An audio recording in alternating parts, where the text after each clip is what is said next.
بسم اللہ الرحمن الرحیم۔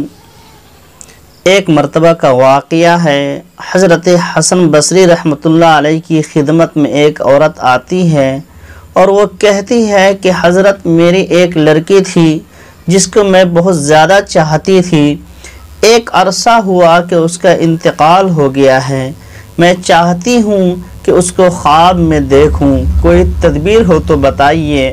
حضرت حسن بصری رحمۃ اللہ علیہ نے فرمایا کہ جاؤ اور کچھ تصدق کرو، صدقہ و خیرات کرو اور 2 رکعت نفل پڑھ کر درود پاک پڑھتے پڑھتے سو جاؤ۔ اس عورت نے ایسا ہی کیا۔ رات میں خواب کے اندر اپنی لڑکی کو دیکھتی ہے کہ وہ دوزخ کے سخت عذاب میں مبتلا ہے اور وہ پریشان حال ہے۔ یہ منظر دیکھ کر وہ عورت رونے لگتی ہے، پریشان ہوتی ہے اور دوڑ کر کے حضرت حسن بصری رحمۃ اللہ علیہ کی خدمت میں جاتی ہے اور کہتی ہے، حضرت میں نے آپ کی دعا سے اپنی لڑکی کو خواب میں دیکھا، لیکن وہ دوزخ کے سخت عذاب میں مبتلا تھی، وہ پریشان تھی۔ اس کے بعد حضرت حسن بصری رحمۃ اللہ علیہ کہتے ہیں کہ جاؤ صدقہ و خیرات کرو۔ پھر اسی لڑکی کو حضرت حسن بصری رحمۃ اللہ علیہ خواب کے اندر دیکھتے ہیں کہ وہ جنت کے اندر موجود ہے اور ان کے سر پر نورانی تاج رکھا ہوا ہے۔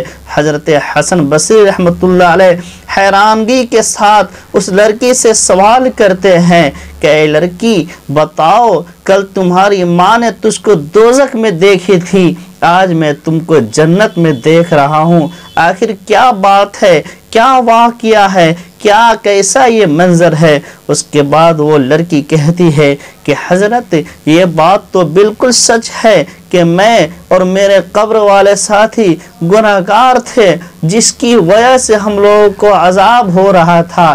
ایک نیک شخص، دیندار، نیک پرہیزگار کا گزر ہماری قبروں کی طرف سے ہوا، اس نے 3 مرتبہ درود پاک پڑھ کر بخش دیا۔ اسی وقت اللہ تبارک و تعالیٰ کی رحمت جوش میں آئی اور ہم سب کو نجات مل گئی، اور اس کے بعد آج یہ منظر ہے کہ میں جنت کے اندر موجود ہوں اور میرے سر پر نورانی تاج رکھا ہوا ہے۔